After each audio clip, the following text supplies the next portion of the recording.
Hi, my name is Tyler with Electric Personal Training, and today we are covering the workout summary, which is a new fun feature in EPT 4 that is going to allow you to get a little more feedback from your workouts. So I'm just going to go ahead and save this blank template. This is from the advanced workout tutorial so that we can kind of get a workout logged into the summary screen.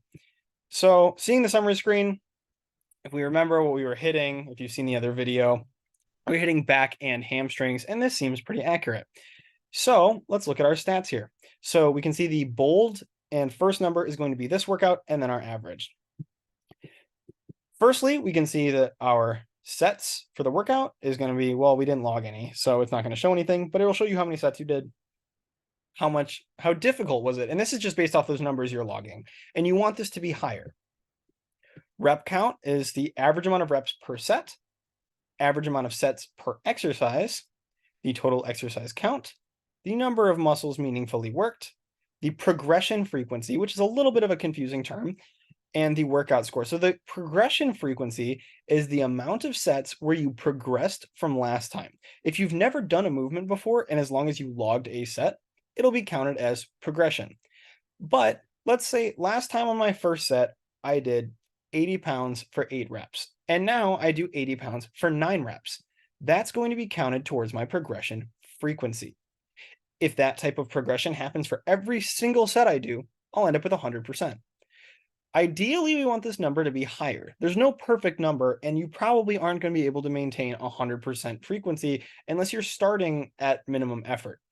You want to be pushing yourself, but unfortunately, we can't always progress on absolutely everything. So this number, you want to be higher, but you're not going to be able to get it to 100 very consistently. And the average percent just kind of gives you an idea of how often you're progressing.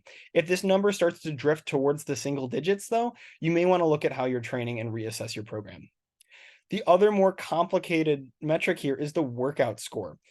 So I'm going to show the function. This works for all of these. We can click to get more info, but the workout score is going to give us an idea of where we're getting points on and off our score. Intensity is by far the most important metric when working out. Your workout has to be hard. You can choose random lousy exercises and really work your tail off and get a ton of progress. And you can choose scientifically backed, fully optimized workout routines and put half effort in and get nowhere. What really matters most is intensity. So that is our heaviest point value here. Rep range. So our average rep range is going to be what determines this bracket. We want it in this 5 to 12 range. If your average reps are below 5 or more than 12, you're going to start losing points because this is designed to grade a hypertrophy workout, a size building workout. So if you're in those rep ranges, if you're doing singles, you're doing max sets, or you're doing excessive volume, you're going to get docked points for that. Additionally, the set range. Are you doing a really high amount of sets? Are you doing 5, 6, 7 sets? Or are you only doing one set? One set won't dock you too much, but it will give you a little bit less because usually you want to get somewhere between 2 and 4 if you're looking for growth. Exercise count, it's going to keep you somewhere between 4 and 9. Anything less than 4, and you're going to be, in my opinion, wasting your drive to the gym. You can do 4 exercises and go home and have just destroyed those muscles that you're targeting and done a great workout. But there's a cost to going to the gym, and in my opinion, it seems to be a bit of a waste of time to only work some muscles when you still had energy in the tank to work 2 more. If this lines up with your split, you can ignore this, but in terms of bang for your buck, you should do more than 4 exercises. I also capped it off at 9. Once you hit 10, 11, 12 exercises, your central nervous system is going to tap out. The effort you're going to be contributing into those exercises is just not going to be that great.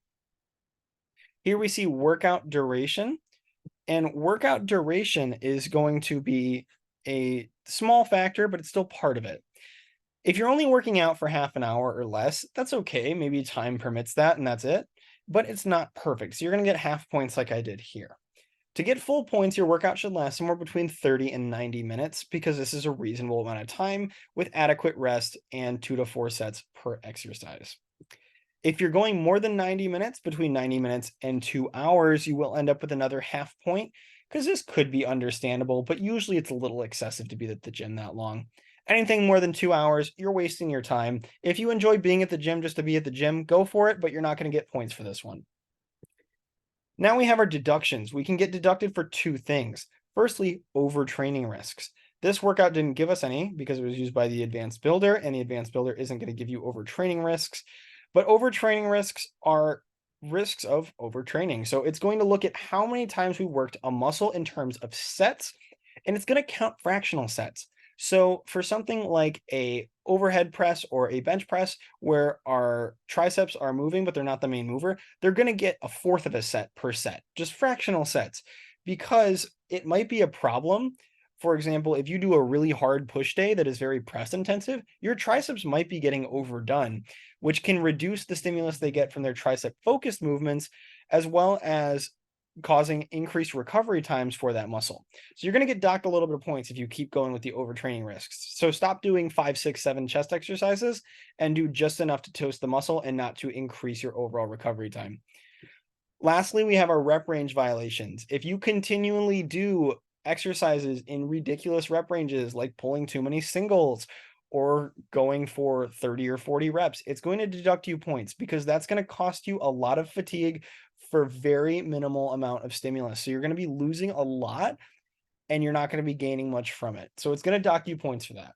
Keep in mind, this score is made for a hypertrophy workout. So if you're doing something like a mobility routine, completely disregard this. This is for people whose workouts need to follow a relatively specific template to be able to be maximally effective and who are trying to navigate the very confusing scheme of coming up with a workout so that they can optimize this score.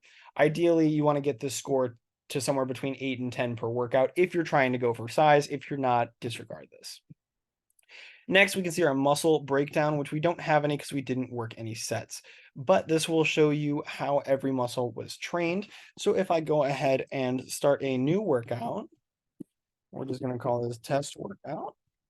We'll go ahead and log a barbell back squat. And we'll just log a set of 100 for 10, and we'll do 3 sets of that.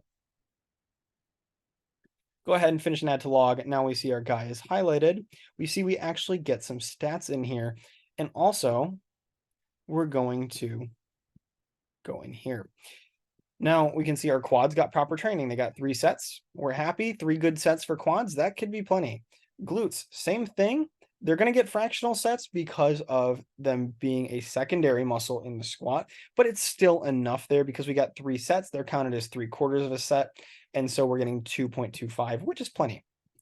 Now the adductors, it's potential undertraining. It's not that we definitely went under, but the adductors probably would benefit from some adductor work, which I would agree with. I think the adductors do, although they do work on a deep squat, you also probably want to give them some direct work. They are a major muscle group and are a big limiting factor for a lot of people. So it's just going to tell you, hey, your total amount of sets was 1.5. And the way we get that fractional amount is because they are an accessory muscle and not a major moving muscle. And that is all we have for the workout summary, except for this bottom toggle here, where we can choose to share our workout with friends. And I will cover that more in the video going over EPT social.